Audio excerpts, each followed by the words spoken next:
देखिए, कांग्रेस को ग्राफ को देखते हुए बीजेपी बहुत डरी और सहमी हुई है और यही वजह है कि वो अभी तक कैंडिडेट अपने डिक्लेयर नहीं कर पाई रोहतक और हिसार में। बाकी सब जगह उन्होंने डिक्लेयर कर दी। तो कांग्रेस इस बार मजबूती के साथ इलेक्शन लड़ेगी और बीजेपी को हराएगी। यही कारण है, इसी भय के कारण जो है ना, रोहतक और हिसार में अभी तक बीजेपी ने कैंडिडेट नहीं दी। बीजेपी का नारा है 400 पार तक का, क्या इस बार ये पूरा होगा? 2024 में का लक्ष्य है 400 पार तक का देश भर। हाँ, 400 पार करेंगे। बीजेपी के जो बड़े नेता हैं वो भारत से 400 पार होंगे।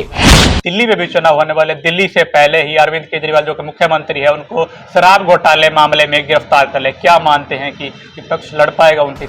ये डेमोक्रेसी की हत्या है, बड़े दुर्भाग्य की बात है।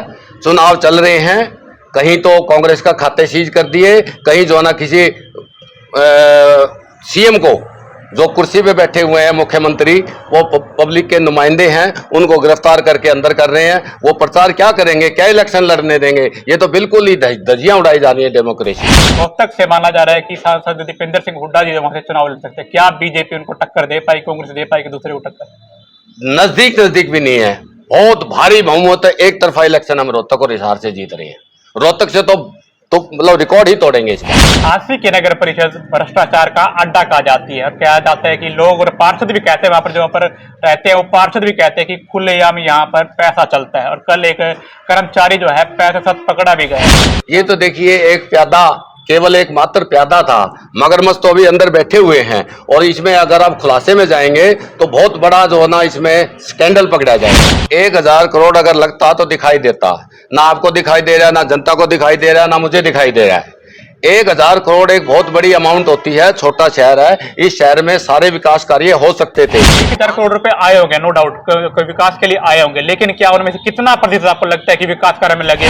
मैं समझता हूँ 20% मुश्किल से लगे होंगे, 80% डकार गए।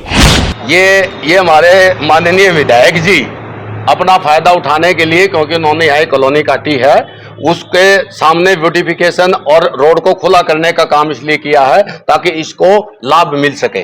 देश भर में लोकसभा चुनाव का बिगुल बज चुका है और हरियाणा में छठे चरण में चुनाव होंगे। 25 मई को चुनाव होंगे और 4 जून को इसका रिजल्ट घोषित होगा। अब हरियाणा में 2 सीटें जो है होट माने जा रही है, एक रोहतक लोकसभा सीट की और साथ ही साथ हिसार की। यहाँ पर बीजेपी ने अभी तक अपने उम्मीदवार जो है घोषित नहीं किया और कांग्रेस जो है सर आरोप लगा रही है कि बीजेपी जो है डरी सहमी सी नजर आ रही है। अब इस पर बातचीत करने के लिए हमारे साथ हांसी से कांग्रेस के वरिष्ठ नेता प्रेम सिंह मलिक जी मौजूद हैं। इनसे बातचीत कर लेंगे आखिरकार बीजेपी जो है अभी तक अपने उम्मीदवारों को क्यों नहीं उतार पा रही है। लोकसभा का चुनाव सर पर है, 2 महीने बाद होने वाला है और बीजेपी ने अभी कैंडिडेट नहीं उतारे। हरियाणा में 2 लोकसभा सीट जो है मेन मानी जा रही है, वोट सीट मानी जा रही है, रोहतक की और हिसार की। क्या मान सकते हैं कि कांग्रेस डरी हुई नजर है, सहमी हुई नजर आ रही है? देखिए, कांग्रेस को ग्राफ को देखते हुए बीजेपी बहुत डरी और सहमी हुई है और यही वजह है कि वो अभी तक कैंडिडेट अपने डिक्लेयर नहीं कर पाई रोहतक और हिसार में। बाकी सब जगह उन्होंने डिक्लेयर कर दिए। तो कांग्रेस इस बार मजबूती के साथ इलेक्शन लड़ेगी और बीजेपी को हराएगी। यही कारण है, इसी भय के कारण जो है ना, रोहतक और हिसार में अभी तक बीजेपी ने कैंडिडेट नहीं दिए हैं। बीजेपी का नारा है 400 पार तक का, क्या इस बार ये पूरा होगा? 2024 में का लक्ष्य है 400 पार तक का देश भर। हाँ, 400 पार करेंगे। बीजेपी के जो बड़े नेता हैं वो भारत से 400 पार होंगे।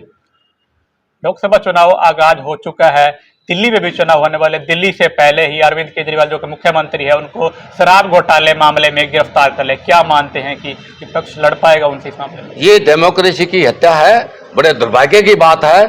चुनाव चल रहे हैं, कहीं तो कांग्रेस का खाते सीज कर दिए, कहीं जो है ना किसी सीएम को जो कुर्सी पे बैठे हुए हैं मुख्यमंत्री, वो पब्लिक के नुमाइंदे हैं, उनको गिरफ्तार करके अंदर कर रहे हैं। वो प्रचार क्या करेंगे, क्या इलेक्शन लड़ने देंगे? ये तो बिल्कुल ही धज्जियां उड़ाई जा रही है डेमोक्रेसी की। चुनाव हरियाणा में होने वाले हैं, रोहतक से माना जा रहा है कि सांसद दीपेंद्र सिंह हुड्डा जी वहां से चुनाव लड़ सकते हैं। क्या बीजेपी उनको टक्कर दे पाई, कांग्रेस दे पाई कि दूसरे को टक्कर? नजदीक भी नहीं है, बहुत भारी बहुमत है। एक तरफा इलेक्शन हम रोहतक और हिसार से जीत रहे हैं। रोहतक से तो मतलब रिकॉर्ड ही तोड़ेंगे इस बार। यानी रोहतक में कांग्रेस कंफर्म? बिल्कुल। हिसार में भी हम अच्छे बहुमत से जीत रहे हैं। और क्या कुछ कहना चाहोगे? लोकसभा चुनाव का आगाज हो चुका है, जनता किस प्रकार से अब बीजेपी पर भरोसा करेगी या फिर कांग्रेस पर करेगी? देखिए, बीजेपी ने तो अपना विश्वास खो दिया। अब बेरोजगारी और महंगाई 2 मेन मुद्दे हैं जिनके ऊपर बात ही नहीं करना चाहती। भ्रष्टाचार की जहां तक बात है, ये भ्रष्टाचार तो नाक तक डूबी हुई है खुद। भ्रष्टाचार जो नाम की चीज है वो केवल और केवल बीजेपी में है। इसने लूट मचा रखी है, डर बैठा रखा है, भय बैठा रखा है, पब्लिक को बोलने की आजादी नहीं है। हमारे जो मुख्यमंत्री जो पब्लिक ने चुने हुए हैं उनको जेल में घेर रही है। तो ये भय का माहौल, फ्रस्ट्रेशन में बीजेपी आई हुई है और उल्टे सीधे कदम उठा रही है। हांसी की नगर परिषद भ्रष्टाचार का अड्डा कहा जाती है और कहा जाता है कि लोग और पार्षद भी कहते हैं, वहां पर जो वहां पर रहते हैं वो पार्षद भी कहते हैं कि खुलेआम यहाँ पर पैसा चलता है। और कल एक कर्मचारी जो है पैसे साथ पकड़ा भी गया है। क्या मान सकते हैं कि और भी शामिल हो सकते हैं या फिर अकेला ही था वो? ये तो देखिए, एक प्यादा, केवल एक मात्र प्यादा था, मगरमच्छ तो अभी अंदर बैठे हुए हैं। और इसमें अगर आप खुलासे में जाएंगे तो बहुत बड़ा जो है ना इसमें स्कैंडल पकड़ा जाएगा। अब आपने एक चर्चा सुनी होगी, हांसी में काफी वायरल हो रही है कि हांसी शहर में 1000 करोड़ रुपए जो है 4.5 साल में आए और उनका विकास कार्य भी हुआ है। विकास कर 1000 करोड़ का कितना होता है, थोड़ा सा बताएंगे? देखिए, 1000 करोड़ अगर लगता तो दिखाई देता, ना आपको दिखाई दे रहा है, ना जनता को दिखाई दे रहा है, ना मुझे दिखाई दे रहा है। 1000 करोड़ एक बहुत बड़ी अमाउंट होती है। छोटा शहर है, इस शहर में सारे विकास कार्य हो सकते थे। आने वाले समय में हम लगा के दिखाएंगे 1000 करोड़ रुपए से क्या काम होता है, चमका के दिखा देंगे। यहाँ से 1000 करोड़ रुपए आए होंगे, नो डाउट विकास के लिए आए होंगे, लेकिन क्या उनमें से कितना प्रतिशत आपको लगता है कि विकास कार्य में लगे होंगे अगर इसकी जांच करवाई जाए तो? मैं समझता हूँ 20% मुश्किल से लगे होंगे, 80% डकार गए। हाँ जी। और हांसी शहर में विकास जो काफी हो रहे हैं। अब आचार संहिता से एक दिन पहले ही 27 जगह पर नारियल फोड़े गए। क्या वोट लेने के लिए बीजेपी का प्रोपगंडा है ये तो प्रोपगंडा सदा से इनका चलता आया है। नारियल फोड़ने से काम नहीं होते, काम करने से काम होगा। विकास तभी होगा जब काम करेंगे और फंड्स जो आएंगे उसमें बंदर बात की बजाय सारे का सारा पैसा अगर लगता है तो हांसी का विकास होगा। हांसी की हिसार चुंगी पर चौक बन रहा है और साथ ही साथ आगे दूसरे चौक पर भी बन रहा है, पुरानी कचहरी चौक पर। रोड काफी छोटे छोटे है जी वहां पर, और बीच में गड्ढे खोद कर रख दिए। वहां पर चौक बनेगा तो कभी लगता है कि जाम की स्थिति पैदा होगी, एक्सीडेंट की स्थिति पैदा होगी वहां पर? निसंदेह। देखिए, जगह का पहले ही कंजेशन है वहां, और अगर इस जगह को और कवर कर लेते हैं तो एक तो जाम की स्थिति रहेगी, दूसरा एक्सीडेंट के भी चांसेस रहेंगे। तो इस पर पहले विचार नहीं किया गया था कि सीधा विकास दिखा दो जनता दी? देखिए, हम तो विचार करें तब हमारी सरकार हो। जब हमारी सरकार नहीं तो विचार तो उन लोगों को करना चाहिए जो सत्ता में बैठे हैं। वो विचार नहीं कर रहे, पब्लिक की सुविधाओं को नहीं देख रहे, तो ये तो बहुत ही दुर्भाग्य की बात है। हिसार चुंगी से लेकर और ये अल्लाह हुक्म तक पार्क है ना, जहाँ वहां तक रोड बन रहा है सर। रोड काफी शानदार बनेगा, कहा जा रहा है कि क्योंकि वहां पर कॉलोनियां भी कुछ बनी हुई है। रोड काफी शानदार बनेगा। वो रोड चौड़ा कर दिया और आगे का छोड़ दिया गया है, जैसे कि पुल से है ना, पुल के पीछे सारा रोड छोड़ दिया, यहाँ तक बनाएंगे। ये हमारे माननीय विधायक जी अपना फायदा उठाने के लिए, क्योंकि उन्होंने यहाँ कॉलोनी काटी है, उसके सामने ब्यूटिफिकेशन और रोड को खुला करने का काम इसलिए किया है ताकि इसको लाभ मिल सके।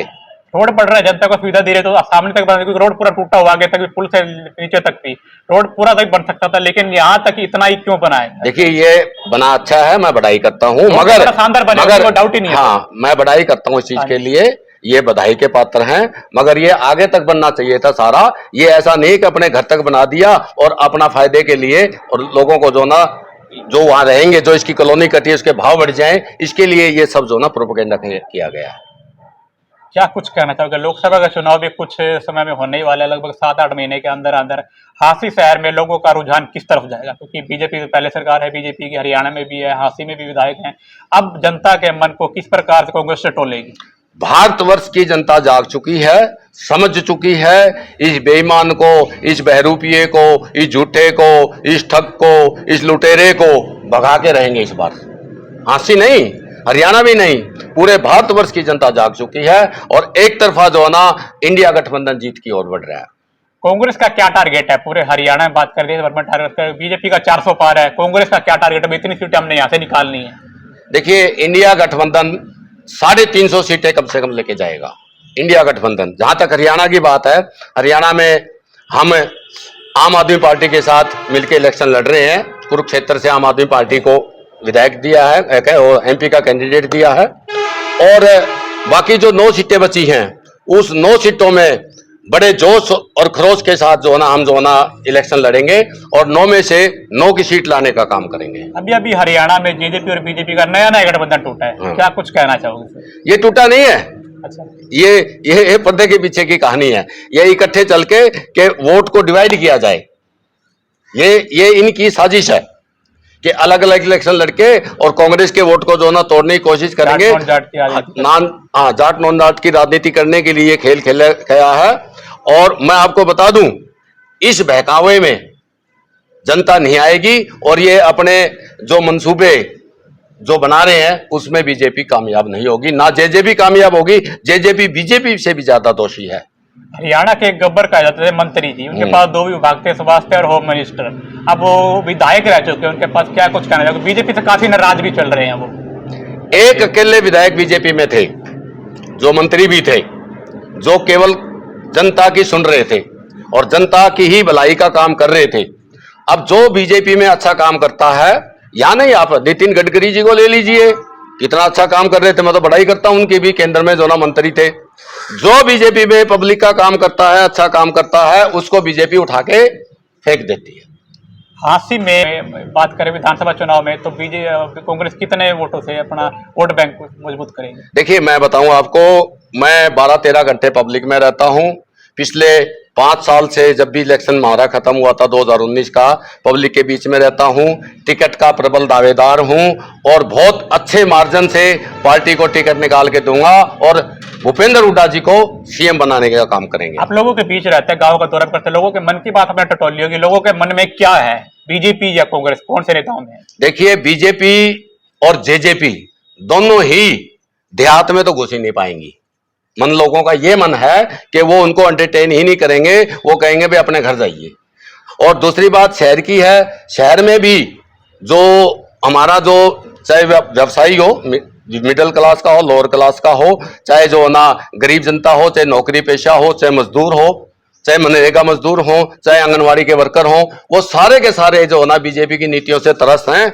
और बेरोजगारी और भ्रष्टाचार चरम सीमा पे पहुंचा हुआ है और इसका जवाब इस बार जनता अपने वोट की चोट से देगी।